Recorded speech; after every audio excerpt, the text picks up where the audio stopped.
Welcome to Decades of Horror, the 1980s. You've seen them, haven't you? You don't have the eyes of the hunter.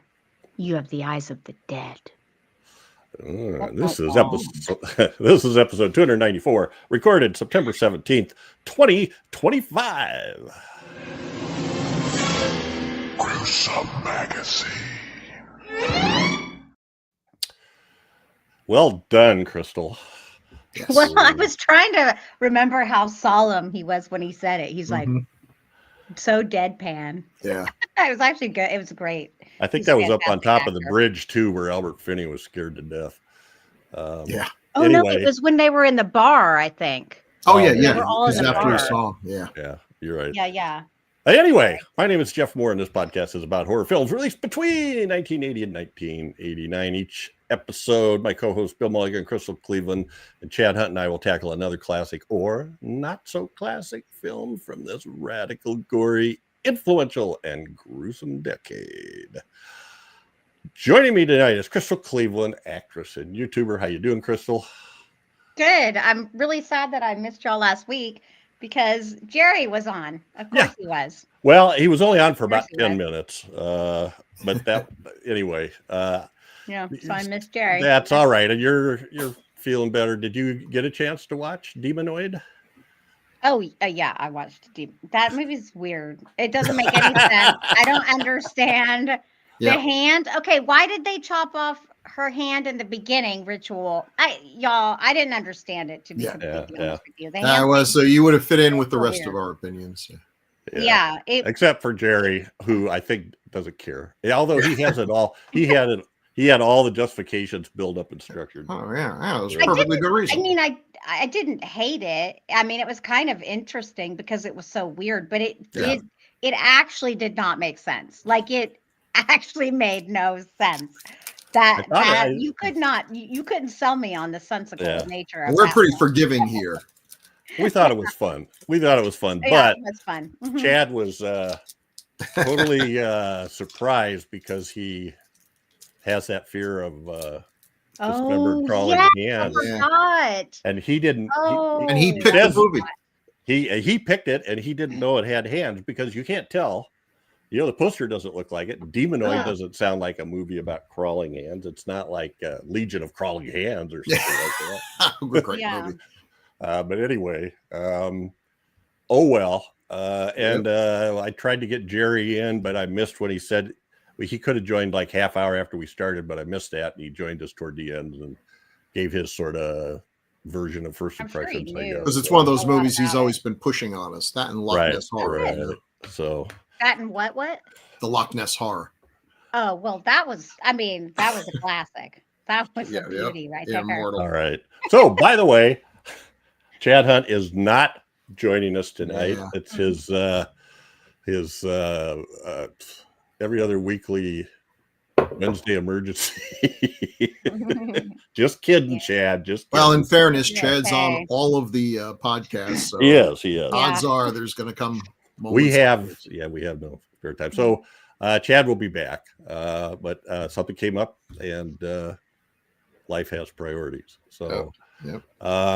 Also joining us, last but not least, Bill Mulligan, writer, director, special effects guru, co-host of Decades of Horror, the 1970s and the classic era, and a published author. Yeah, what do I have on my hands now?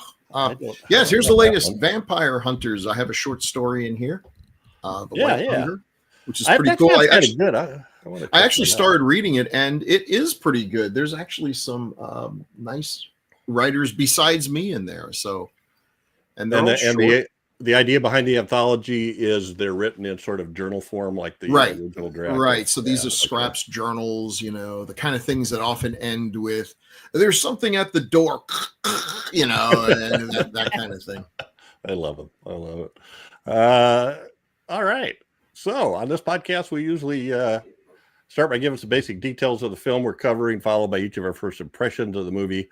And then we'll move into a general discussion, hopefully relating to the film. And this one actually has a fair amount of things that we could talk about. Yeah. But before we go on, I have to remind people that we are partnering with Play Now Media. a streaming service that has a large number of subgenre apps that are sure to make anybody happy. Decades of Horror of the 1980s is on their Wicked Horror TV channel. And we have a promo code for you that you could use. It's DOH80, DOH all caps 80. And for that, you get 20% off your first payment. So if you sign up for the monthly plan, which is $7.99 a month, you will get $1.60 off. If you sign up for the annual plan, it's $60 a month. You'll get $12 off. So it'll only be $48 for an annual subscription. So check those out. A fair amount of stuff that we do are on these channels, especially classic year and 70s, but also 80s. It's a fun place to go look. And like I tell everybody, I always go on and look for the stuff that's leaving. What's the movie I wanted to see that I forgot to watch? Yeah. So, and a couple of requirements. You do have to be a first-time subscriber to use the promo code, and you do have to subscribe on their website at playnowmedia.com. You can find the links to any of their apps under products. So, and then you'll go nuts trying to figure out how could I not subscribe to like 5 or 6 of these. All right. What is our topic today? Oh, by the way, spoiler alerts. We're going to spoil the end of this movie. Yep. We might even spoil the middle. It is 44 years old. 44 years ago this came out. And the topic is Wolfen, released in 1981, directed by Michael Wadleigh, with some uncredited help from John D. Hancock in post-production. We'll talk about that later. Written by David Ayer and Michael Wadleigh from Whitley Strieber's 1978 novel. And it also lists Eric Roth as uncredited for some of the writing. The cast includes Albert Finney, Diane Venora, Edward James Olmos, Gregory Hines, Tom Noonan, Dick O'Neill, and Dale Bertie. Production companies are Orion Pictures and King Hitzig Productions. It was filmed in New York City, and there's definitely some studio work in there, but it doesn't list it. I think when we talked to John Hancock that one time, he said Warner or Columbia lot. I don't know. I don't know the history of those, if they're the same lot and have morphed or where, but they did some shooting in back in LA. All right. What else do we have here? Filming dates, October 22nd, 1979 to February 1980. At that point, it was shut down for a while for overruns, etc. In November 1980, there were reshoots, and it was released on July 14th, 1981. The budget is estimated to be $17 million. And box office, $10,600,000. Did not do well. It did not. It does have some, also known as, I didn't put on here. Well, let's give the synopsis first. A New York cop investigates a series of brutal deaths that resemble animal attacks. Which makes sense because it's attacks by animals. Animal attacks. Yeah. Yep. It doesn't just resemble animal attacks. It is animal attack. Right. Spoiler alert. And I should have put these on here, but I just want to say with this picture, thank God for shadows and well-placed cameras.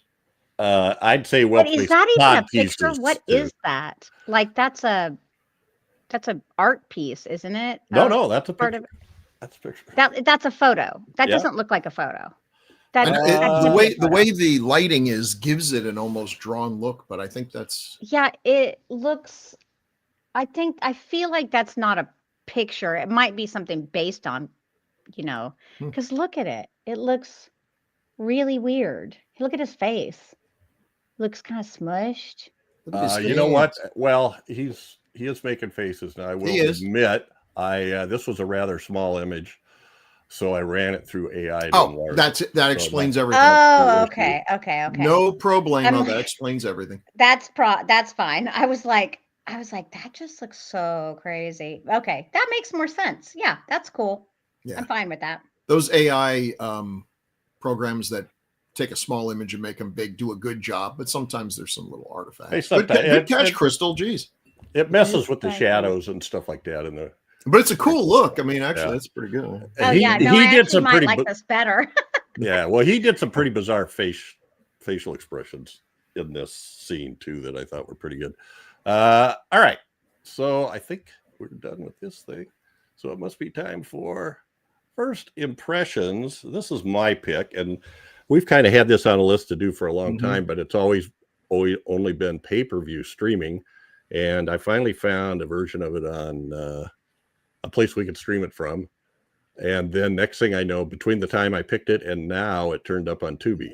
It was not on Tubi before, but anyway, it is now if you want to check it out as we record this. I saw this movie in the theater.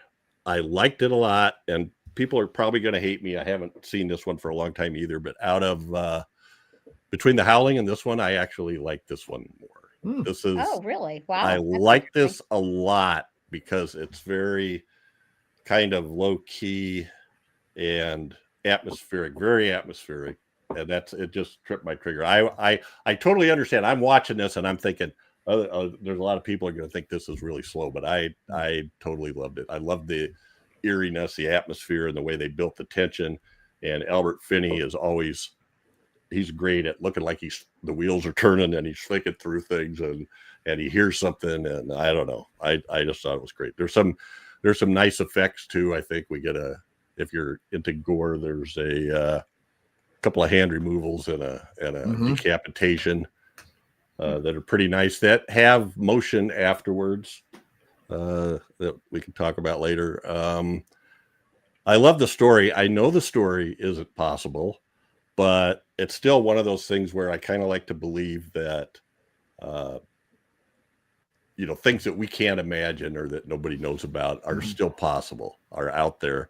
And this, at the very least, is a good thought experiment when you're watching it. Oh, what if, So it wouldn't have took too much if they'd added just another tinge of something supernatural. That would be totally believable. But I bought into it and I enjoyed the heck out of it. It's got a strong Native American component, I think, and I like that part too. I loved Albert Finney. I thought he was great, and Edward James Olmos. Holy cow! Gregory Hines, Tom Noonan. These guys, they were all great.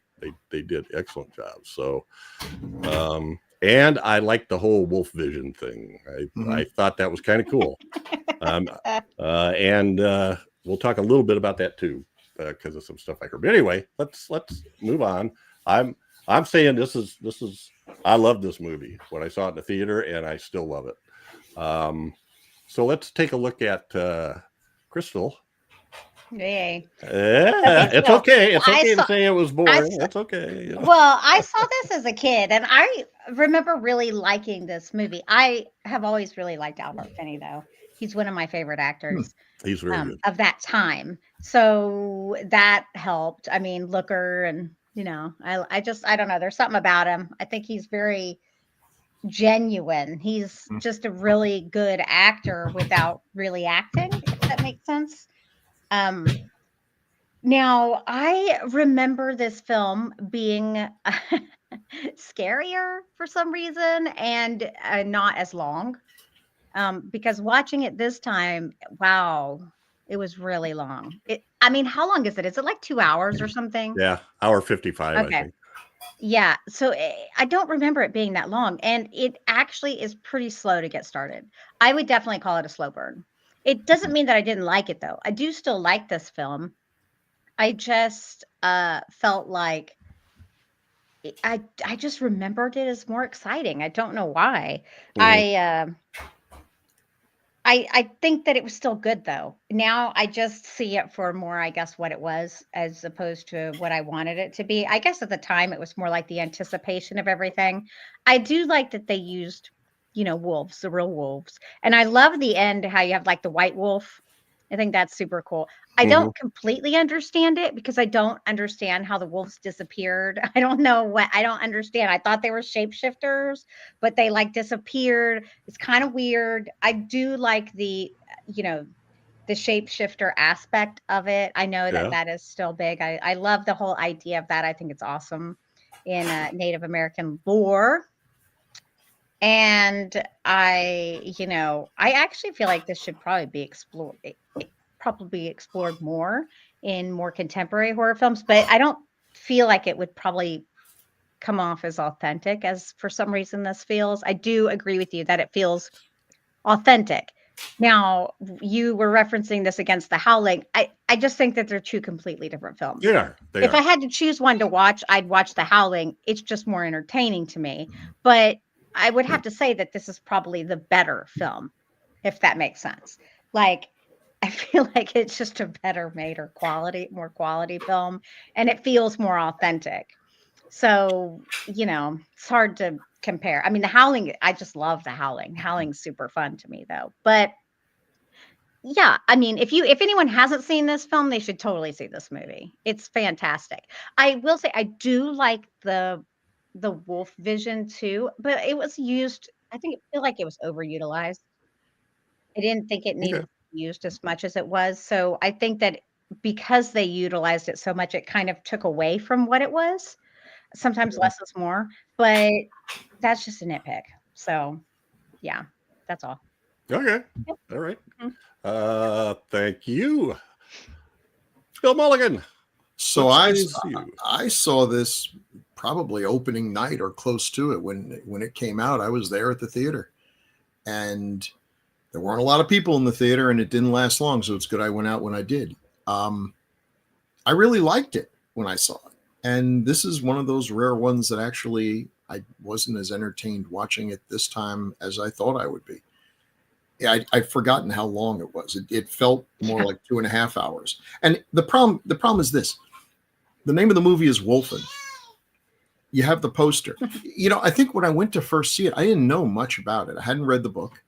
And the poster is ambiguous, and the coming attractions didn't show a whole lot. So I didn't know. I assumed it was some kind of werewolf movie. But watching it, I didn't know. Now that I know everything about it, I'm really just waiting for the wolves to show up. And I've forgotten just how much of this is just a straightforward police procedural kind of thing. And that's fine when you don't know the killer or, the answer to the mystery. But when you do, it's like, okay, come on, Albert. It's wolves. Let's get going here. You're sort of you sort of turn against the main character when he's trying to solve the mystery, and you're way ahead of him. But in fairness, I'm way ahead of him because I've seen the movie and he hasn't.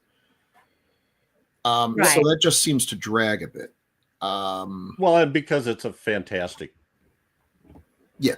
It's a fantastic phantasmic, dreamlike reasoning. And so I like the opening. And I'll talk about the ending. The middle seems to really go on for a bit because we're way ahead of the characters and we're just, stuff. And then a killing happens and it perks you up. There goes Tom Noonan. There goes Gregory Hines, stuff. The ending is great. I remember in the theater just being blown. At first, I was a little disappointed that it's not werewolves. I expected we were going to have a bunch of shape-shifting Native Americans battling the cops and everything. And I still like that idea. But when the wolves show up, all is forgiven. They're gorgeous. They are terrifying, brilliantly filmed, and whichever one of the directors shot them deserves mountains of credit because it totally sells. You believe that these are intelligent, sentient creatures who could put a serious hurt on you, but can be reasoned with. They're better than werewolves. I mean, they're great. They really, really are solid. And that redeemed the movie a lot for me. I think that's probably one reason why, as a kid leaving, I said, yeah, that was really cool. Plus, I did like the wolf vision because I am easily distracted by bright colors and pretty things. Now, almost 50 years later, we've seen that sort of thing a lot. Now it looks, the wolf vision looks cheap because everyone can go on After Effects and hit solarization, which is an approximation of it. But I'll tell you right now, there's a lot more effort done in this film than just a simple solarization filter. That's part of it. But I've actually tried to recreate that. I wanted to do that for a horror movie, and I wanted to recreate it, and it just didn't look good. They put a lot of time and effort into coming up with something that was unique. The problem is it looks enough like solarization that people don't appreciate it. You know, it's kind of like when they did The Color Out of Space and they had to come up with a way of showing a color that doesn't exist. It's not easy, but I think Richard Stanley pulled it off. So great cast, some of whom don't seem to be in the movie as much as they probably deserve to be. When you find out the history of this film, a lot of it makes more sense. That, you know, this is a film that was once considerably even longer and had to be cut down and stuff had to disappear. I think another 20 minutes could easily be trimmed off of this. But then you're already starting to run out. Characters don't seem to be getting what they deserve. So it's a troubled production, but it's got some gorgeous visuals and worth watching. But I will say I didn't enjoy the experience of rewatching as much as I expected to. All right. Well, it's now time for one of those other things we do called Taglines with Chad. But alas, Chad isn't here, so we'll just part of Chad will be played by Bill Mulligan. Oh, darn. Well, fortunately, there's probably only a few of these. Wait a minute. Oh, geez. What? Okay. Chad saw the workflowy and said, I'm going to come up with some bogus reason not to be here tonight. Well, I did think Chad was going to be here, so I did dig a little deeper. Oh, well. Gee, that would have been funny. I would have thought that was funny, but now, okay, here we go. Taglines for Wolfen. Silent, unseen, the creatures live among us and hunt. I wonder what they hunt. Dun, dun, okay. Dun. Okay. Yeah. It will tear the scream from your throat. Okay. And rip your head right off. Yeah, and then you can't scream. So yeah. Fair enough. Yep. There is no defense. There is no defense. Yeah. Okay, that's brief. I like this one. Their hunting ground, New York City. Their prey, the people. Okay. But it's, yeah, sure. The pigeons and the squirrels would not be enough. Apparently. God or devil? That's dumb. Yeah. That's dumb. Pretty dumb. That's awful. Like that doesn't, what? That was on the French poster. That's awful. That is France. Dumb. But this next one's good. They can hear a cloud pass overhead, the rhythm of your blood. They can track you by yesterday's shadow. Well, that's damn good. They can tear the scream from your throat.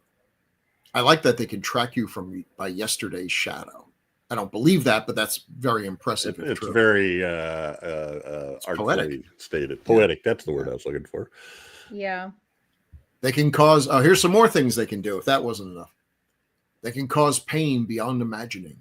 They can hear the sound of your thoughts. They will tear the scream from your throat. That seems to be the common. It's like I swear to God, these sound like they were written by AI. But but that's not possible, right? No, but it sounds like it. They can hear the sound of your thoughts or something. That's ridiculous. That is the most ridiculous. They can hear pretty damn good. Yeah, I'm like, what? No, ma'am. Can you smell the sound of my thoughts? Huh? Can you do that, Wolfen? It's awkward. Yeah, it's so the weird. Last one. This one's just like generic. Warning. This film contains explicit scenes of a most terrifying nature. Dun, dun, okay. Dun. And there's nothing hardly explicit except for Edward James Olmos, maybe. I mean, I do remember thinking but not really. The gore at the time when the guy's, early on when the guy's hand gets lopped off and it's twitching on the ground, I was like, that's one of the things they do in this movie is they keep and then his boss's mouth is moving after it's sort of like Chekhov's decapitation discussion. Yeah. Gregory Hands does that discussion with Albert Finney about how during the French Revolution that people could 1 out of 5 heads and even as a kid watching that, well, I was 20.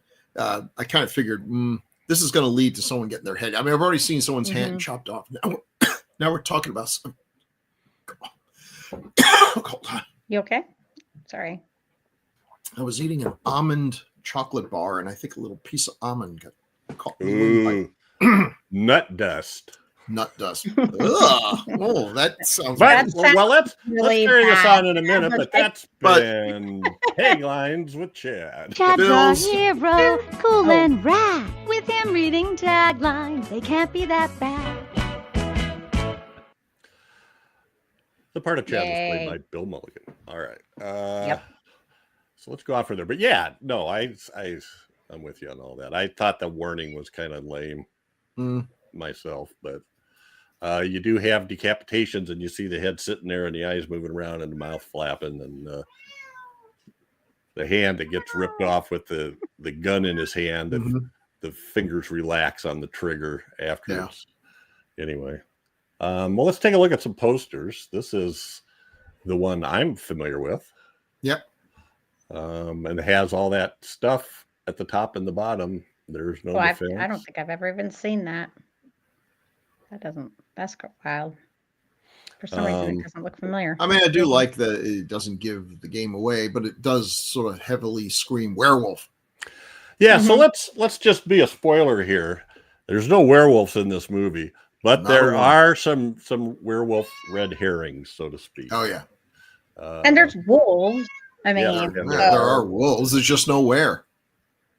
Yeah. So that one, for people that can't see this, is basically a black poster with a white wolf eye and red. But the pupil is the moon. Oh yeah. The outside of the eye are the clouds. And crazy. Yeah, it's kind of cool. Doesn't give anything away. Wolfen's in red in a kind of a streaked font. Well, then that bloody font. I had never seen this one. Yeah, here we go. Oh, not only that, we got no idea. Is it some kind of skull, although, well, maybe it's a wolf skull. I don't know. And it looks like it. And it's just kind of a mess. Now, it says from NordicPosters.com, but that's not any Nordic language, I don't think. No. Although, since I don't recognize it, how would I know? But that's got like a skull back, like kind of the mouth of a tunnel or cave behind it, kind of. Something. Then we have this one, and I've never seen this one either. Wow, what language is that? I don't know. Those are some funky looking letters there. They are. I've seen one with that version of the wolf heads on it. That's all that's on it. Maybe you have one like that. So we have a Why cartoon, is her hair red? Yeah, we have a cartoon wolf head, and it's in its jaws. Albert Finney is shooting a gun. Gregory Hines is dissecting a corpse, and the heroine dyed her hair red. Yeah, it's weird. Yeah, there's other, and then there's a wolf streaking across the bottom too. Oh yeah, you're right. I missed the wolf streaking across the bottom. Yeah, he looks pretty scary. It's kind of, they went for a little more. Like yeah. And this one, this is the French one. So the words at the top are God or devil. Du Diablo, and it's just the city. We got the World Trade Towers framing the center. Boy, it always hurts every time I watch a movie from the 80s or something, and there's the World Trade Towers. Like, ugh, never get over that. And then we have rather wolf-like eyes, I guess, up on the top in red. But this does look more demonic. It's obvious. I think it's the only one that tells you it takes place in New York, too. But all right. I did see one from Spain where I skipped off that. Let's see. In Denmark, it was Skugger I Natten, which is Shadows in the Night. In Italy, it was Wolfen la Belva Immortale, the Immortal Beast. And in Spain, Lobos Humanos, human wolves, which I would suppose would lead people to think werewolves, but werewolves, just not wrong. But what actually is a werewolf though? I mean, I think to be a true werewolf, you got to spend a little bit of time being a human. But aren't they humans shape-shifting? Well, I don't think so. I mean, they're just spirits. They're just a different species. Yeah, just hyper intelligent wolves. That's what I got from it. Okay. But then why did they disappear? Oh, they're really good at hiding. They literally evaporated. Yeah, they hide in the cities. Where did they evaporate? No, they just disappeared at the end scene. After it literally shows one of the wolves just evaporating. Oh, I thought he was running. Was he running off into the fog or something? So let's look at this. So this is from, I think, from a book by Whitley Strieber. He's an odd duck, let me tell you. Yeah. Who also wrote The Wolfen was his first novel, then The Hunger, and finally Communion, which is his story of his alien abduction. Yeah, those are all made good movies. Yeah, those are all good movies. Yeah. But with Communion, he kind of went off the rails because his thing is Communion really happened. It's a true story. Right. And I think I'd believe him more if he told me Wolfen really happened. But that became his thing. And he, I wasn't there, but he is really into that they're, communicating with aliens or spirits or whatever. Communion, but I do believe I've seen it. I just basically the alien abduction thing and what they do to you and how it affects you. And I was trying to see short stories, Communion and The Visitors. So I haven't paid much attention to him since he kind of went off. He did another one called Transformation after Communion. But he really kind of got onto that stuff. But the book, The Wolfen, they actually were creatures that were kind of between human and wolves.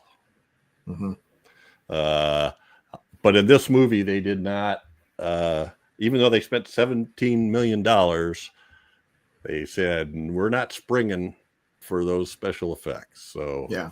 And given the special effects of the time, could they have really pulled it off? I mean, The Howling and American Werewolf in London came out the same year. Yeah. So it is possible. I appreciate that they went in a different direction. Because again, I think the wolves are just absolutely gorgeous.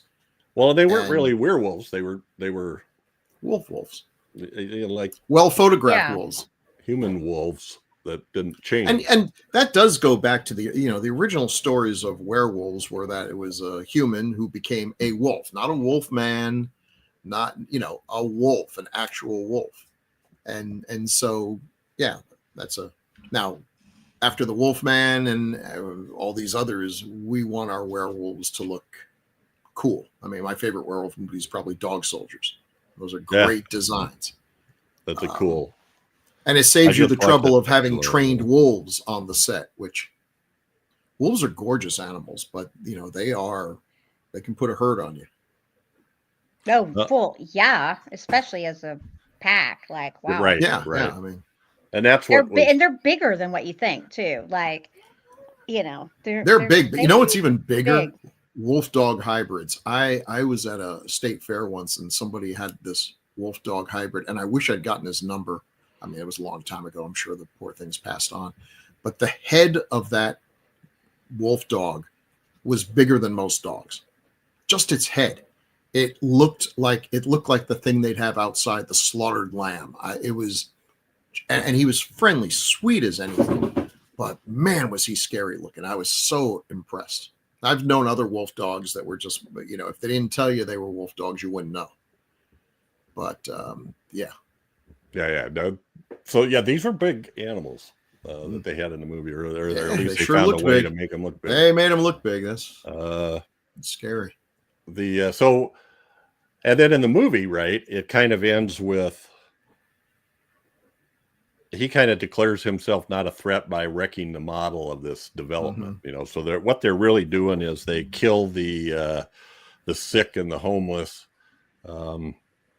Weed out the quote unquote human garbage and that's it. But in this case, they're coming in. They work in South Bronx where there's this desolate area where all these buildings are torn down and it's just all rubble. Well, the developer's coming in. He's going to put this big development in, and so then they have to. They start killing the people involved in that to keep them from going through with the development. Now, it does kind of strain credibility that accepting the fact that these are a certain subspecies of wolf, more intelligent and all that. But how do they know? How do they know about this guy? How do they, what were they reading the newspaper and like the hell he's going to do what? They can hear your thoughts. Oh, they can hear your thoughts. That's true. It's don't just know. Ridiculous. I think maybe because they seem to always know where people were. Yeah, well, that's true. I gotta say, if this movie came out today, I think it would probably get in a little bit of trouble on political correctness and everything. We're supposed to we're kind of asked to accept that the Wolfen are benign, good, have their place in the universe and everything else, and their niche is to get rid of the homeless. Okay, yikes. And the sick. Which I think in this movie seems to equate the two. I mean, that's not actually anything to celebrate unless you're a certain newscaster. That's a little harsh, but okay. I mean, I get that in nature, that is the purpose of wolves. Wolves go after the caribou, but they don't catch most of the caribou because they're fast moving and they got big antlers. But if there's one that's diseased, has a sickness, he's probably the one that gets caught, taken out of the herd. And as a result, the herd doesn't get sick. When they almost eliminated the wolves, the prey that they go after actually got worse. Their populations decreased because now disease and deformities and stuff were allowed to continue. Nature is harsh, and that works. Mm-hmm. But I don't know that postulating them as kind of the alpha predator that keeps the gene population strong by killing homeless people. I feel like that would probably not have to be reworded. Well, there's a couple of those things in here. He makes a comment to Edward James Olmos is playing a Native American. Yeah, that's another thing that would steel worker. Yeah, and he makes some comment to him. Oh, you people are still working the high steel, and he goes, yeah, that's what we all do, just like we're all alcoholics, mm-hmm. which was a fair statement. That's a fair statement. I think the problem would be Edward J. Olmos would not be allowed to do that role today. There was a large. I think that he probably is Native American to some degree. I looked up in Wikipedia. Latin, if he has Latin heritage, the odds are he has some sort of indigenous. Yeah. Like it may be Aztec, it might be Mayan, but I don't think that people would fight him playing that. No, he's very good. Yeah, I think it would be more someone who is very obviously Edward James almost isn't white. Like he is. Yeah, he is. It's not like an Italian guy being a Native American in prophecy. There we go. That's I think that would be a bigger issue. Yeah. Like they also had, like in Yellowstone, they have that half Asian girl who is playing an indigenous person. So that's that's a tough one because it is still a minority. Mm-hmm. It's tough there, but I get it. There's not enough roles for indigenous people, so it's like if it's mm-hmm. It should be given to them. Well, there are, really. I think, 10. Someplace in the cast list they list about 10 Native Americans, mm-hmm. But they're specifically mentioned as that's their character. So I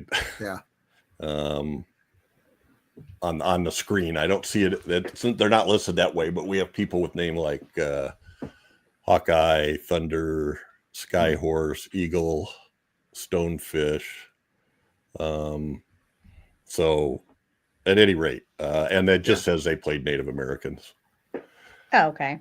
All right. Well, this is yeah.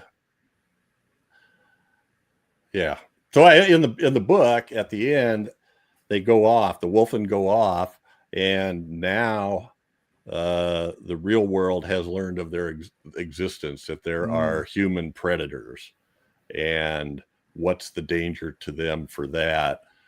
But they go off and sort of congregate, and they set up sort of a pack howl, and they're answered by other packs around.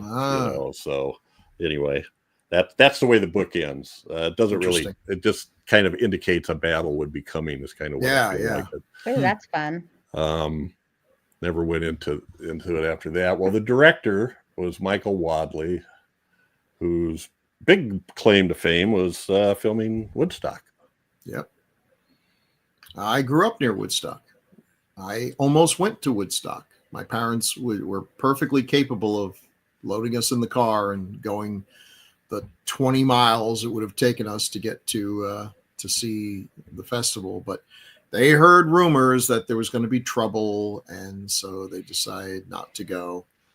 So I missed my chance to see Jimi Hendrix. Although, again, I think I've said this before, but if you ever watch the movie Woodstock, nobody saw Jimi Hendrix. Like, the place was bare. There was a few people left. They were all there for Sha Na Na, but they took off before Jimi Hendrix came out. And yes, Sha Na Na was at Woodstock. I just want to say, Michael Wadleigh looks exactly the way I imagined he would look. Oh, that's him? That's him. Yep. And he looks like the kind of guy who would be like, that's right, the movie's 4.5 hours long, and I'm not changing a frame. You're talking about Wolfen. How did they get him to finally cut it then? They got a different director. The guy who did, and we interviewed him, the gentleman who did Let's Scare Jessica to Death. Okay, so I don't understand. They got a new director, but he didn't direct anything? I think Jeff wanted to talk a lot because he remembers this better than I do. But he came in, had to edit this movie down and then make it coherent. So there were some reshoots. And this is John D. Hancock. But we interviewed, if you into our podcast on Let's Scare Jessica to Death, we were honored to actually have him. He seems like a very interesting guy. And like Jeff said before the show starts, seemed like a guy who was going to give you the scoop, not sugarcoat it, not try to make his own contributions. You know, he was very open about the highs and lows of his career. And this was a mess. This film was a mess. That there's a lot that to be cut down. And as long as it seems now, there's an awful lot of characters that we feel like, well, they're introduced, they're in that first act, and then don't really seem to justify the attention. So, you know, how do you cut half a movie down? I'm sure a lot got lost. I'm sure a lot of the relationship between the two protagonists was lost. I think a lot of the environmental aspects got lost. Right. And in fact, that's what he said. It was Wadleigh was overly focused on environmental aspects. Whereas here we have the environmental aspect is it's taking away the feeding grounds for these Wolfen. But it's not. I would assume that originally it might have had more. I don't know. Yeah, I mean, I think it's kind of hard for me. Maybe this is my conservative nature coming out, but it's hard for me to root against the rich guy who's trying to take a bunch of ruined buildings and make something nice. Right. But that's going to interfere with the ability of a bunch of wild animals to tear apart homeless people. I don't know. On paper, that doesn't really sound like the worst guy out there. Well, they do make a hint, you know, when they're researching the property, you know, the big tycoon, his company has holdings all over the world, and apparently he's caused a lot of problems when he goes in and does these development things. So, but again, the wolves wouldn't know this. Right. So John Hancock said, well, I looked him up because I got to thinking about him, and he's still out there. He directed a stage production of Stephen King's Misery. Oh, wow. Written by William Goldman for 2 weeks as a summer theater program in Michigan City, Indiana, which is right on that little piece of Indiana that's between Michigan and Illinois on Lake Michigan. So anyway, I thought that was kind of interesting. And they are doing a John Hancock Film Festival at Three Oaks, Michigan on October 24th, 25th, 26th. Oh, nice. So well, if you get a chance, folks, go out there. He's still out there. Is he going to be there talking? Yeah. He will be there. That would definitely, anyone who gets the opportunity, I think he will be there. You know, I'm just seeing a big poster and he's sharing it on his social media. Hey, if somebody makes the Bill Mulligan Film Festival, I guarantee I'll show up. Trust me. I would throw. So he directed Bang the Drum Slowly, and he directed Let's Scare Jessica to Death, and he's got this sort of whatever it was he did for Wolfen. Those three things for me make a great career. That's enough. And three very different films too, which shows he is one of those people. I went on a Hancock binge, I said, when we did that interview, and he likes horror movies, but he's not fixated on them. So most of his other movies are not like that. He also did Prancer, the late 80s Christmas movie. So family flick. A lot of family related type stuff. So there's controversy about what part of this movie is he responsible for, and I just want to know, who is it who shot the scenes with the wolves, the big confrontation at the end with the wolves and Albert Finney and him smashing everything? Because to me, that's still, I was watching this movie and like, boy, this is way, way longer. I hope the ending is the way I remembered it. And it was exactly the way I remembered it. They look absolutely fantastic. I have no idea, because whenever something like this happens, you get these weird, you get different stories. And when you look at them, you go, those two things can't be true. They said when they cut off the filming in February 1980, they said, one person said they went long enough so that Wadleigh would be able to maintain his director's credit. It seemed like an odd reason to keep going, but okay. John Hancock gets brought in. I think I read somewhere too that the whole Wolf Vision thing wasn't working. So they had to redo all that. The original thing they planned. So anyway, I heard they spent a lot of money on it too, trying to come up with that. Yes. So I don't know. Of course, back then, again, you could do similar effects now with just a press of a few buttons in After Effects. But back then, that's not how it was. These things had to be developed, and those techniques, the solarization, reverse film, and all that stuff had to be pretty much, I don't know. That was a much more difficult, much more expensive question. And so our star here is Albert Finney. I love Albert Finney. He's not a pretty boy. I do too, and I think he is. I think he's very masculine. I think he's attractive. There's something about him. Chad was joking. It was like, one of those movies made back when you didn't have to be good looking to lead a movie. But I think there's an accuracy that he's definitely got charisma, and who is uglier than Humphrey Bogart? But some people, you don't have to be Brad Pitt good looks, although Brad Pitt's also a good actor. He can carry a movie. Chaney was ugly, but there was still something about him. Right. And let's be real, Bella was not exactly really a looker, but he was devastatingly handsome. So sometimes it's just about being unique, having that confidence too. That je ne sais quoi. Yeah. This is not the kind of face that they cast nowadays. Alan Rickman. See, I could fight you on this. But how many Alan Rickman films was Alan Rickman the lead? Okay, what about the dude, the lead in Saltburn? Not particularly good looking. Let's be real. That's a fun one. I don't know. It's definitely more. I don't think there's as many attractive people, actually, or conventionally attractive people more males than females as there used to be. At least to me, I look at them and I'm like, oh, that you're not someone who I would have thought. I feel like the younger stars coming up are just they're they're good looking and everything, but they don't have the gravitas, which is why so many of our action movies are being led by guys who really should be retired from that by now. They're, now the action stars are in their 40s and 50s or, kicking. Albert Finney has a face that looks like he's seen stuff.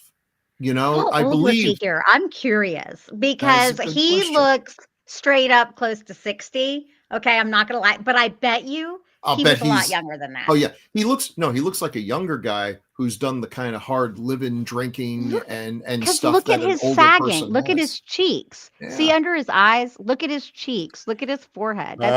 He's seen stuff. In 1980, he was 44. Okay, and so did this come out in 80? Yeah. Yeah. Well, that's when it was filmed. Yeah. So yeah, he looks like late 40s, early 50s. He could way older than 44. And that gives him, to me, again, that gives him some gravitas. I don't mind. I don't care. Like I said, I think he's attractive. But 44, that is not 44. Well, they give him a strange background in the movie too, because he's been off for a while. Yeah. Because he's been it sounds like he's been depressed and drinking too much, right? Mm-hmm. But then they make it sound like he's been working out and things. That Gregory Hines says something to him about losing 20 pounds or something. And but yet even then he doesn't seem like a drunkard at all, but yet he still pulls out a bottle out of his desk and he and Gregory Hines share a shot. So which the whole combination of all those things seems strange to me. So anyway, he went to school with Peter O'Toole. They were at the Royal Academy at the same time. He's been nominated for 5 Oscars, never won, but nominated 5 times. That stinks. Now he's still with us, right? No. No. 2019, I think. Oh. Yep. Should have gotten an honorary Oscar or something. He had cancer like from 2007 for a while, and they think they got it taken care of, but he died. It says he died of a chest infection, so I don't know if that's cancer related or not. But anyway, I like him a lot. In this movie, I feel like he is the perfect sort of, it's hard to, cynical but friendly, world-weary detective. World-weary is exactly the right term. Mm-hmm. Yeah. Because when he says stuff, his voice never sounds excited. He makes these comments. And there's some cool little scenes here. I love the scene where they visit the guy that they call Baldy. Do you remember that one? There's a guy that's telling them about the wolf hairs and all that stuff and identifying the hairs. And Gregory Hines calls him Baldy. Oh, we'll see you later, Baldy. And Albert Finney, as he walks out, says, "Keep it combed." or no, he says, keep combing it, or something like that. And the guy just goes, yeah. And I there's something about that where I thought the fact that he said something like that, and the fact that it didn't garner any reaction other than, "Yep, see you later." That he's got that. They were so good. Look. They were such good friends that they all just got along, and that was. You feel like this guy's a good detective. He knows all the people in New York. He knows who to talk to. He's got sources everywhere. It's like Kolchak. I'm not sure I bought the chemistry between the two of them, but that's okay between him and. See, I thought that supposed to be something. I thought it was just Yeah. I didn't think it was like a just Mr. Right Now, but I do feel like that did seem kind of out of the blue, and I'll bet that's some of the stuff that got cut out. So you mentioned a couple times, Crystal Looker, and now I'm going to have to go watch this because I have not seen that, but I really want to. It was the same year, 1981. Oh, cool! Yeah. And was he the father in Big Fish? I'm thinking he was. I think so. The Tim Burton movie, yeah. And of course, Christmas Story. Christmas Carol movie. What's the name of that one? It's up on the top. Scrooge. That's it. You got it on there. Yeah. Oh yeah. From 1970. Mm-hmm. But when you go down through his credits, it's I think he must have done a lot of stage work. He only has 66 credits, but he's in a lot of big movies. Mm-hmm. Maybe smaller parts, or there are no small parts, only small actors. How does that go? What is it? Yeah, that's it. 2 of the Bourne movies, Ocean's 12, Traffic, Aaron Brockovich. Yep. So a lot of good movies, and he started right off the bat with Tom Jones, in which he was nominated for an Oscar. I mean, that wasn't his first movie, but I think that was his first starring role. Yeah, I suspect he probably did do a lot of theater. He's got that quality. He turned down he never went to an Oscar ceremony. Really? And he turned down the British awards, the member of the British Empire and a knighthood. He was offered both, and he turned them down. Huh. Miller's Crossing. He didn't do interviews, at least from everything I said. I haven't searched for interviews, but some. Miller's Crossing. He was one of the bosses, right? Yeah. What a great movie. It is. I just watched that not too long ago. One of the best casts ever. Everyone perfectly cast for what they're doing. All right. So I think he's excellent here. He just plays this perfectly. He doesn't get too worked up. When they go running off chasing the terrorists, there's kind of a juxtaposition here because they're chasing this terrorist group called the Götterdämmerung, which kind of means the destruction and collapse of society. And that's, when somebody asks him who was here, who did this, he says terrorists, even though he knows it's the Wolfen by that point. So yeah, it's weird how they show up. She shows up, and his boss Warren show up and tell him that, hey, we caught him. Yeah, blah blah blah. Here's this wolf skin. Blah blah blah. Well, he just got done. The 3 of them walk out of the building, and that's when his boss gets decapitated, and the 2 of them barely escape with their lives. Good stuff. Well, this is Diane Venora. I didn't know much about her, but she's an interesting person too. FX, The Substitute, The 13th Warrior. Through the 80s, she was in a lot of fairly highly rated movies. And she was usually in the top group of the stars. And I think I've seen her in a bunch of stuff and just didn't realize who that was. Well, she's in Bird, and she's in True Crime, so 2 Clint Eastwood. The Jackal with, I think that's Bruce Willis. Is Richard Gere in that one too? Yeah. And Sidney Poitier. Yeah, there you go. Good cast. She was in Heat. She's been in a lot of good movies, and yet this is not a name that was really on the tip of my tongue. Yeah, same here. The Cotton Club. Whoa, she played Gloria Swanson in The Cotton Club. Interesting. She does okay. And it took me a while to figure out. I thought she was another policeman, but at some point when she says, I'm staying in a company apartment, then I realized she worked for that security firm. But she just walks right into the cop's office, and he doesn't blink. Anyway. Yeah, she's fine, but the relationship isn't really given any reason to exist. It doesn't seem like it's romantic to me, though. No. I mean, unless I missed something. I just thought I think that we're kind of trying to put that on there because we always see that in a movie, but I didn't feel like that was a thing. Yeah. I really didn't. I felt like it was like they were just more focused on, and with the way that director is, he seems really freaking weird. So it's totally likely that he made this movie and it does not have any sort of relationship aspect of it. Yeah. I mean, I know that's typical. Well, it's kind of like in the one with Angelina Jolie and Morgan Freeman.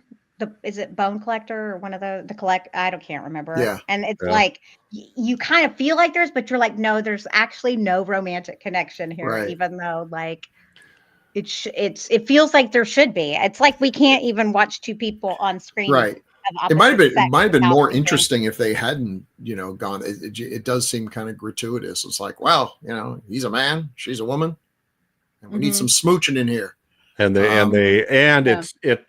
it's not played up at all. It happens. It happens off scene, and the wolves are coming, but apparently they decide not to because they hear them. Let's give him some privacy, making some passionate stuff. Well, I thought the writing. I really liked the writing because I felt like the relationships between the people, like when the two of them first meet, they're kind of feeling each other out. She's sitting there, this or that, and then she goes, "Well, I'm gonna go. Bye, Dewey. Bye, Rebecca." She says herself, and then I don't know. I just felt like I thought the writing was good. This movie has all the elements it needs to really knock it out of the park, and it just doesn't quite come together for me. It's got plenty of time to do so. I think I'd have to watch it again with the thought of what should they have done to improve this. And of course, it could be argued this is way better than what they had. I mean, I just can't imagine a 4-hour movie of this. There had to have been like a whole I think I actually read that the original movie, I think, opened in the 1700s. Oh, there's a whole ton of money. Maybe that's the book. I don't know. That'd be a ton of money spent for no good reason. Don't listen. Yeah. Well, here's another ton of money. That church that was in the rubble? Mm-hmm. That was a set. They built that because they wanted a burned out church to shoot scenes in. So anyway, all right. They probably could have used cardboard because under Wolf Vision, it all looks the same anyway. Yeah, that's true. True. Yep. This was a surprise to me. He's very good in this role. Yeah. And his character is interesting, deceptive. I mean, we spend an awful lot of time with him only to find out he's a red herring. Is he just screwing around with Albert Finney, telling him all this, knowing? I don't think so. Well, I felt like the stuff where he was telling them about shape shifting, and then where he runs around looking totally human, but acting like a human might think the wolf acts. I felt like that was sort of real. Like that was, maybe that was ceremonial in some way. I don't know. I did look up, and I don't remember why I already knew this. I had looked this up before, but there actually were Mohawk. They were called Mohawk Skywalkers that worked all over the country, that worked in high steel on all kinds of construction. I remember reading about them, and the way it was described is that, they have this sounds racist, but they have a natural disposition to not falling off of these incredible buildings and everything. They need to have the ropes tied to them, and that some people have it and some people don't. I, for example, do not. If I were up there on a steel girder, not only would I have a rope tied to me, I would be hugging it for my life, just crawling like a reptile over. So, but is that true? Is that something you could be genetically inclined to, not being afraid of heights? I don't know. You'd have to have, hyper balance. And why would Native Americans have that? They did not live in trees. What would be, be the genetic, the evolutionary advantage to not being afraid of heights? Seems like fear of heights is a useful thing. Keeps you from falling.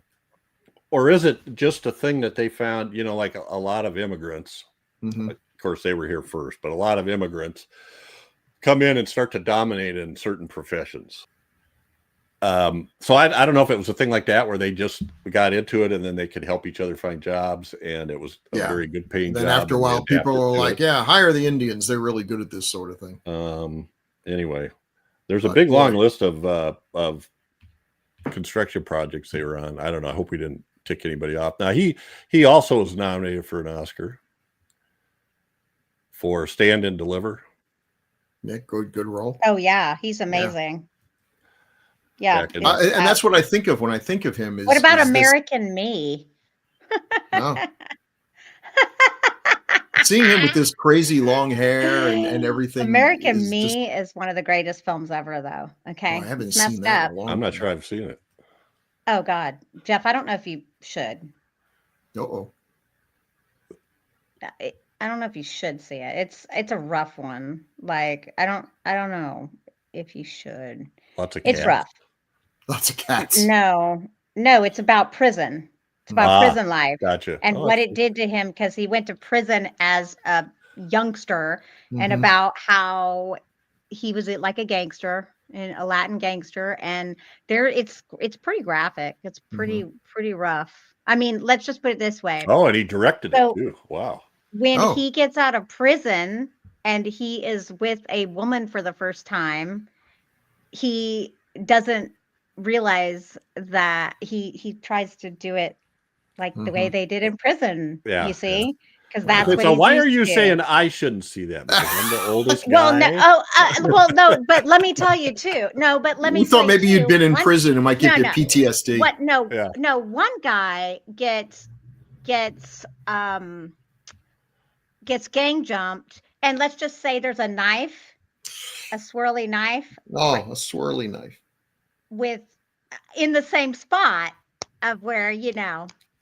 You see what I'm saying? Like there's quite a bit here that is, it's a rough one. It's a rough one, but it's a fantastic movie. It's just, it's hardcore. I saw a quote from him where he said the two roles he was most proud of were Blade Runner and Battlestar Galactica. And I love Battlestar Galactica in the early aughts was awesome. Really, he's fantastic in everything. Like, I don't think that there's anything that I've watched him in that I have not thought he was phenomenal in. So yeah, no, he's excellent. He was also in I forgot about that. There was a spin-off of Sons of Anarchy called Mayans MC. Oh, wow. Oh yeah. I never got a chance to watch it, but he was the father of the he was the father of the two guys that were big in the MC. He wasn't, but anyway. Or that's what he played. He used to work a lot with Pepe Serna, who was another actor that was really popular around the time he was. I mean, I'm sure he still does stuff, but I haven't heard of him. Yeah, no, this guy, he's got 126 credits. He is how old do you think he was in this movie? We shouldn't be talking about that. Well, he doesn't look 44. He was like 33 younger than Albert Finney. Yeah, he's 33. Like he doesn't look. I get it. He does have bad skin from acne, but he still looks young compared to Albert Finney, bro. That dude. Yeah. I love Albert Finney, but dear God, Albert Finney. I thought he was. Feel like, yeah. Clearly, he didn't take care of his skin a single day of his life. Okay. Yeah. Not big on moisturizing. Edward James almost is really good in this. Yeah, he is. There's something about him that also, much like Albert Finney, the way they deliver a line is just believable. It doesn't even matter what they say. It can be that ridiculous and silly and stupid, but they're so good. The intensity. I think this movie needs and maybe it's because of all the harassment about the director being fired and whatever, but this needs a treatment. I think the only way it's available on a Warner Archive Collection Blu-ray with no extras at all, no commentary, no side features, nothing. So, for instance, it looks everything to me like they were actually on that bridge. I mean, did that look like? Yeah. No, it totally looked like they were on that bridge. Oh, I mean, were they? I don't know. It might have been. It actually freaked me out a bit. I'm not gonna lie to you. Even just me, I was like, I was glad when he's walking up that little hook. Yeah. Yeah, he's walking up that main cable with these little safety hooks on the side. Which, and then when he gets up there and he's on the flat spot, it's still vertigo would get to you really bad. And Edward James Olmos' character, reaches over and hooks Albert Finney at one point. Finney's like, that's exactly the way I would have acted. Yes. Slowly inch over to the cable to hook your safety line up first. All right, and then we have Gregory Hines, who's an interesting. I loved Gregory Hines. What happened to him? He passed away fairly recently, didn't he? 2003. He only lived to be 57. Way off. So he was that young. explains why he didn't become a bigger star, because he's good in everything I ever saw him in. Yeah. Liver very cancer. charismatic. Yeah.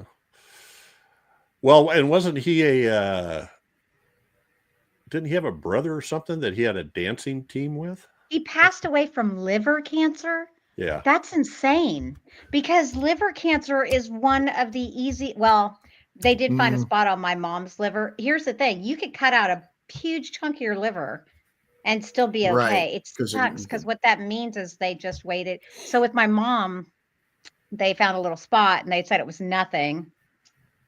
And then she was dead, not that long later, but it had already spread. But man, that stinks. So I remember seeing him earlier than this. His family had a entertainment team called Hines and Dad, where his father, Maurice Hines Sr., and his brother, Maurice Hines, had a tap dancing act. I don't know if you ever saw that, Bill, but oh yeah. Oh, he was a fantastic. My favorite role was a movie called White Nights, where with like a famous other Barishnik, I don't know, someone. Yeah. I think it is. Yeah, I think it is. And he's an American who defected to Russia and would like to come back. He was really, really good in that movie. Very talented. He even had I feel like, did he have either a sitcom or a variety show? Well, it says the Gregory Hines Show, 23 episodes, TV series, sitcom comedy. Yeah, they would just do that. If you were famous for anything, it's like, he's a really good dancer. Okay, well, let's give him a sitcom. He's got a wacky neighbor and a wife that doesn't understand him. It's like, oh no, stop. Good God. It's a single man raising his kid. Yeah. And he dances. I don't know. Occasionally dances. Yeah. Yeah, he was at there was a movie called Tap that they were in with Sammy Davis Jr., I think. Oh, he's in the Cotton Club, yeah. Yeah, in Cotton Club, he's in there with his brother. And they said Coppola told them to just play themselves. They play brothers in the movie, and they told him to just go ahead and he's in Mel Brooks' History of the World Part 1. Yes, that was his first, which I think. I believe was supposed to be Richard Pryor, and that's when Richard Pryor set himself on fire accidentally, and so they went for Gregory. What? He set him? Wait, what? He was freebasing. Oh, you didn't know that? Yeah, he was freebasing cocaine, and it exploded. Yeah, he was severely burnt. It was pretty famous, and I believe rather than trying to stop, drop, and roll, that he took off running down the street screaming. Yeah, if I remember right. Anyway, he had some scarring, but they did a pretty good job. Yeah, he did one of his concert films. He talks about it. Yeah, it's a guy who was really good at managing to get laughs out of pain. But Hines is great in this movie, and I remember being super disappointed when he, spoiler alert, dies. Yeah, and again, does not make me particularly kindly disposed to the Wolfen. They killed homeless people and Gregory Hines. I mean, I don't know. So we have also Tom Noonan, who's a very recognizable face. He still had some hair. He played He played the monster in, is it the Monster Club? I can't remember. Monster Squad. I always get that. And was absolutely terrifying as Francis Dollarhide, the serial killer in Manhunter, the first Dr. Lecter movie. Yeah, based on Red Dragon. Book. Yeah, he was great in that. He's such an odd-looking fellow. Yeah, he is. Such an interesting delivery. Menace just comes pouring off of him. Seems like a really nice guy in real life, but that's typical that nice guys can play. He was a pretty nice guy in this one until, did you notice? So he takes off he learned something, and he let's see, he burns this building down. Why does he build? What happened to make the building burn down? You remember? I don't remember. If he discovered something, he calls the cops. Says his name is Peter Wolf. Tells them this fire is burning. What's the address? Oh, just drive down to so and so. You'll see it. And then he takes off on his sort of a moped. Yeah. And that's when the Wolfen grab him. Well, later in the movie, we have Albert Finney walking out of this building, and he pauses for a second, looks around, and there's this kind of homeless looking guy coming by on this moped kicking it. Yeah. Is that his? Yeah. I think it's the same one. I think it's the same one. I think it is. I also want to point out that this character is the one who informs us that wolves can run at 40 miles an hour and then thinks he's going to get away on a freaking moped. Yeah. Good luck with that. Yeah. Well, yeah, I don't know. If I'm going to be bothering monsters that can run at 40 miles an hour, I'm making sure there's a Lamborghini full of gas within easy running distance. But he was fun. What? He was good. Fergie. And watching it the first time, I remember thinking, oh, this guy's the werewolf. Because again, I was thinking going into this movie as a 20-year-old that there were werewolves. And this guy seemed pretty werewolfy to me. He looks like the kind when your back is turned and the moon is full. Here he is. He's big and kind of intense looking, very intense eyes. But no, he just ended up being Wolfen food. Well, I think he's still out there plugging away. He's like 74 probably. He was just in, or not too long ago, The House of the Devil. 2009. So he's got a people recognize him. I mean, he's in a fair amount of genre stuff, I think, even besides Eight-Legged Freaks. Yes. FX, he was in FX as well. Tales from the Dark Side. He's a fun actor as well. So we don't have any more of those. I did want to mention the boss, and I didn't do any pictures of him. But the boss, Warren, whose head gets ripped off, Dick O'Neill, is he's very recognizable. He's got 149 credits. And again, I didn't go back through and look at them. The one they've got listed as the top are films like The Jerk, The Taking of Pelham 123, the original one, 1974. So lots of stuff like that. And I don't know. He died quite a while ago. He lived to 70, 1998. Anyway, that was a guy. And then we do have a cameo there that's, I know that Chad would have mentioned. One of the attendants in the morgue, Reginald Bell Johnson. Oh. Did you recognize him? He's the guy that's talking, and he's got the body on the gurney, and he slaps, two shots at the side and slaps him. That's what you get for screwing around with that skank or something like that, He was the cop in Die Hard that helps out Bruce Willis. And I know he's been in some TV series, etc. He's just listed as morgue attendant. Let me see what it's got. Die Hard, Ghostbusters, Family Matters. That was the TV show he was in. 215 episodes as Carl Winslow. That was the Urkel TV show. Oh, gosh. All right. And I think that's all I got for the cast. But now let's take a look at the wolves here. I love them. They are so cool. They were so well lit. The one with the odd eyes. Pretty. But I got to say that wolf on the bottom, that to me is such an iconic shot. It looks intelligent as well. It does. It looks like it looks, my gosh, it does look like it's reading my thoughts. And he's not laughing. That scene there totally sold the whole premise of the movie on the intelligence and the menace. At first, I'm a little disappointed. It's like, this is what I'm going to get. I'm not getting any werewolves. But then it was so well done. I'm like, man, they are terrifying. wolves are just amazing creatures, and well, that's what I so badly misunderstood. There's actually very few records, if any, of a wolf pack taking down a human. Now, I will say, in fairness, if it happened, who's gonna, what are you gonna do? Write a letter about it?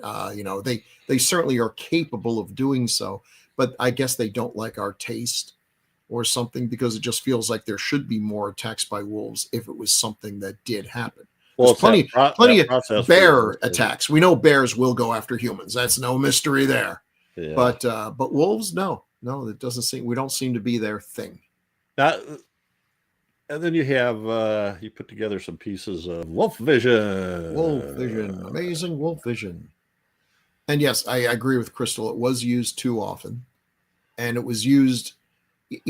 So many of the shots, there's no way the person could have missed that they're being observed. There's something big moving around, watching them that looks like it's only a few feet away, and they don't seem to notice unless they really can blend into the dark or something. But it's very pretty and well done and difficult to reproduce. Let's just say that I was never able to actually get it to look the way I wanted.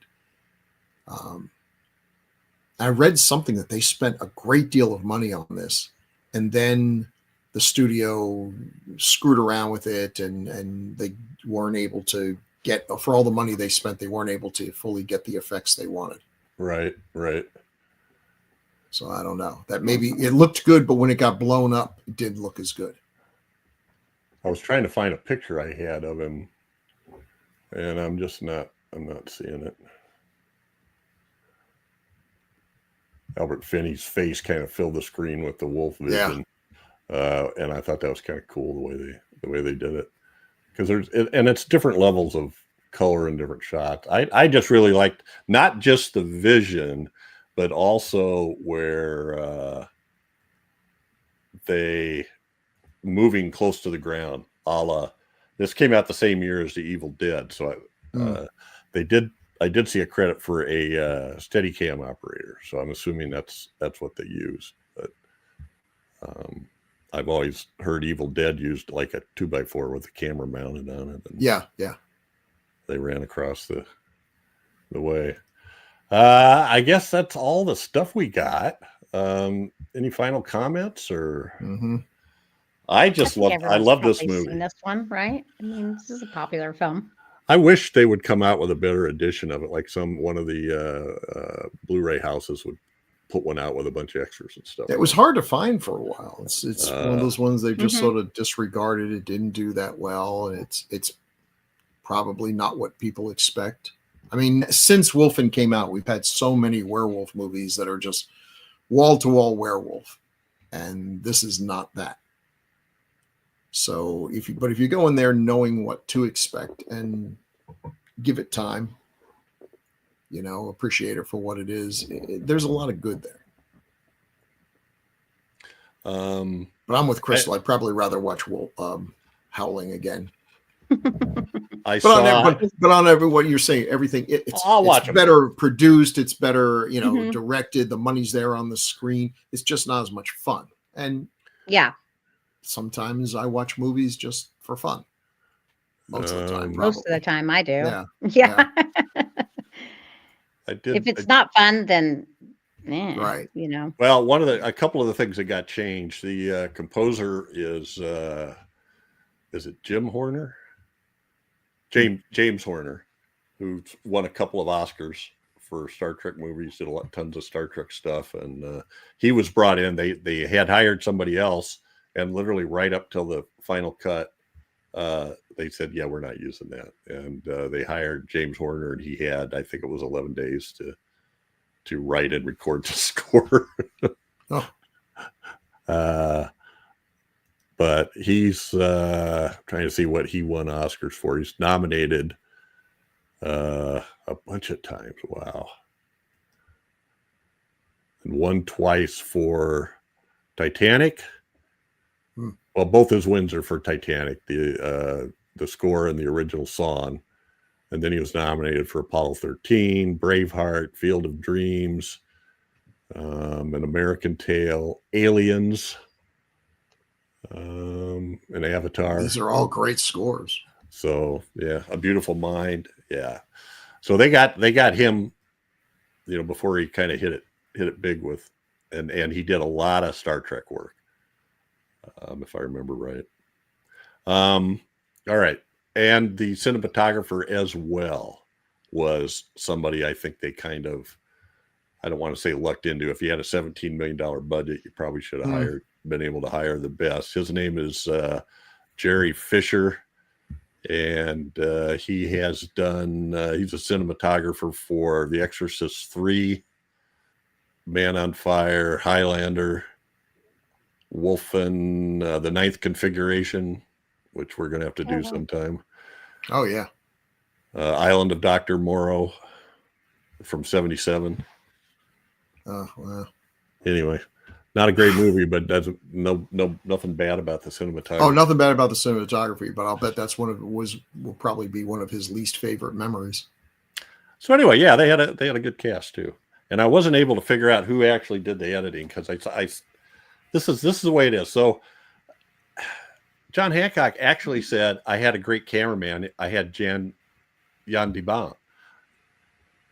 And I looked him up, and there's no information anywhere that says he had anything to do with this movie or any John Hancock movie, because I thought, well, maybe he misspoke about another movie. So if he did it uncredited, completely uncredited, and I don't know exactly what he would have done. I don't know. There was something else. Though the editing, he said he fired the original team and brought in new editors. Well, there's 4 people listed as editors, and somewhere I read so-and-so edited it and got it all fixed up, and that name isn't on the list either. So I don't know. It's a mystery. That's why I wish there was more. I didn't go digging for detailed articles or interviews or anything. I just to. All right. I love it. You guys thought it's a little long. It missed a little bit. I just love it. I know it's improbable, but what the hell? Well, most horror films are, though. Well, so that's true. not... That's true. Yeah. We do have a few pieces of feedback. Oh.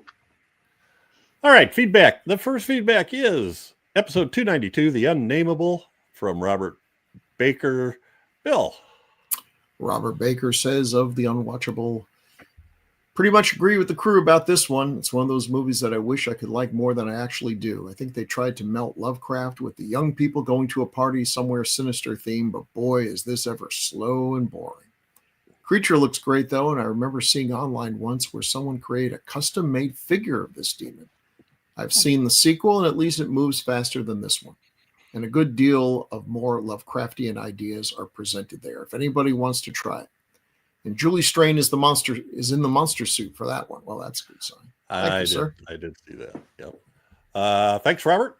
And then Crystal, one from James Harris on The Unnameable. Hi, Grue Crew. Thanks for another fun show. I agree with Chad that the preppy guy with the sweater draped over his shoulders is in need of a good punching. Haha. Just kidding, of course. The fashion statement was a fixture in the 1980s teen films. The instant you saw it, you knew that the character was destined to be a complete anthole. Like it's like the epitome of the sweater, and their name is Brad. Yes. It's like that's so. Animal House. Yep. Think of the 16 Candles. It's James Spader's character? I think it was just so like douchey. Yeah. I haven't actually seen this movie, but I do happen to own The Unnameable too. Wow. I've never watched it either. And after seeing this review, I doubt if I ever will. That's funny, actually. Thanks for the warning. The monster does look really cool, though. Thanks, y'all. So I will purchase films, too, if they're really, really cheap. Sure. Now, it's rare. Sure. I don't have a ton of movies. But if I find something that's on, like, deep and I won't necessarily watch it. So I get it. I get having a movie that you actually own, but you haven't seen. It happens. Yeah. Yeah. I have lots of movies I haven't seen because, especially in the decades of horror wheelhouse, because when Scream Factor or Vinegar Syndrome or Criterion or Arrow or any of those people have a sale, they're going out of business, out of print or whatever sale, I go look for stuff that may come up in the podcast. That's cheap. So, all right. Thank you, James Harris. Anthole. I got it. I get it. Episode 293, Demonoid from Manny Lamont. 5757. Bill. 5757. 5757. This film reminded me of a Doctor Who episode, The Hand of Fear. I added this part here because I know nothing about Doctor Who. So here, added here, the 4-part serial is set at a British nuclear power station on the planet Castria. In the serial, the alien Castrian Eldrad, Judith Paris and Stephen Thorne, seeks to regrow their nearly obliterated body with radiation so they can enact revenge on their people. Okay. So they're trying to rejoin the body, the hand with the body that will become the demonoid, the left hand of the devil, etc. All right. Appreciate that. That makes sense. Yeah. And from Jerry Chandler, who got in on the last 10 minutes of the show, Crystal. Glad to hear you all enjoyed it, particularly Bill, given that he's been busting my chops about liking this film since probably before we actually met face to face. Absolutely. And we're discovering that someone else out there had taste as bad as our own on Peter David's old blog. Yeah. Just for the record, his taste is worse. One word. Anthropophagus? Is that correct? That's not even. That's not one of my favorite movies. Anthropophagus. I like one scene in that movie. Anthropophagus. Well, actually, there isn't there an H there? Am I? Yeah, but I feel like PH is usually pho, like a pho. It's a fancy way to say cannibal. Like photo. Yeah, it's actually anthro. It's a misprint. It's anthropophagus, and there's a. It's a TH. Okay, yeah. There should be an H right there. Okay, yeah. Anthropophagus. I think it's anthro. Did we do that? No, God, it's awful. No. Oh, good Lord, it's. Well, what was that weird? We did that. Joe D'Amato, I think. Oh, okay. We did a weird. Oh, okay, that's an '80s movie. Oh, that's got Tisa Farrow.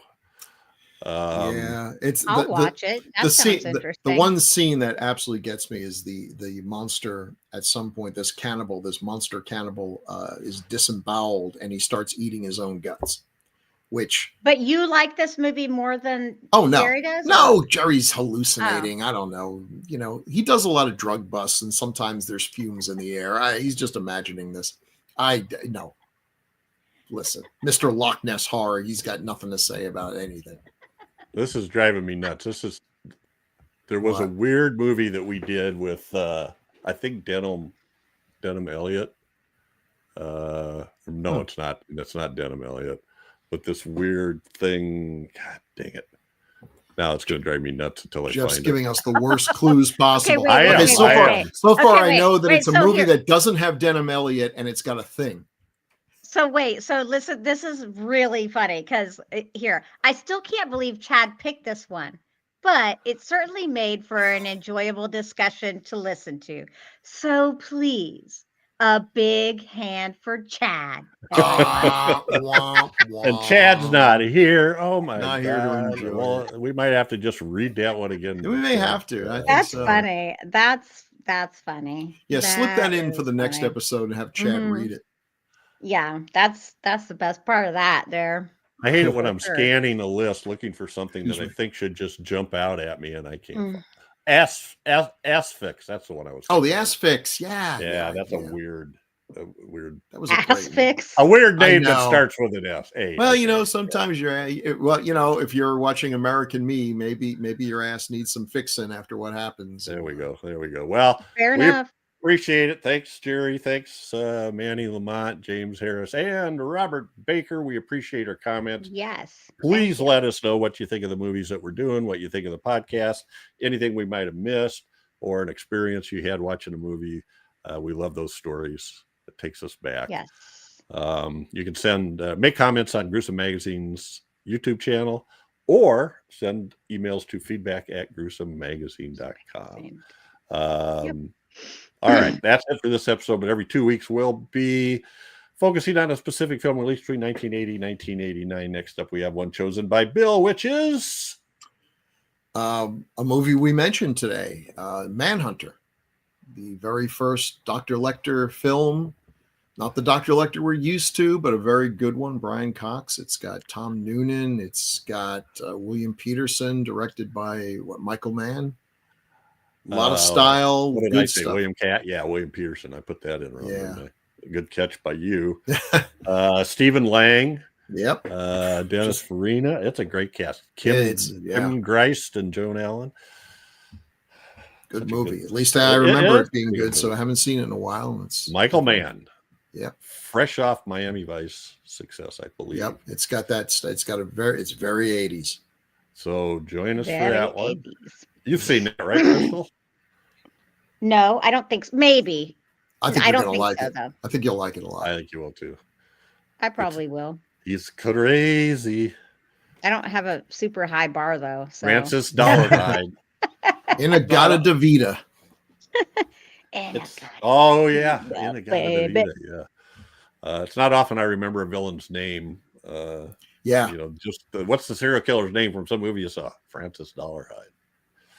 What a name. All right. Well, that's it for today. Thank you guys so much. Chad, sorry you missed it. I was really looking forward to your input. But Chad, feel better. I hope. Yeah, Chad. I don't know if he'll even listen, but understand. Thanks to Grue Believers. And say goodnight, everybody. Good night. Good night, everyone. Everybody.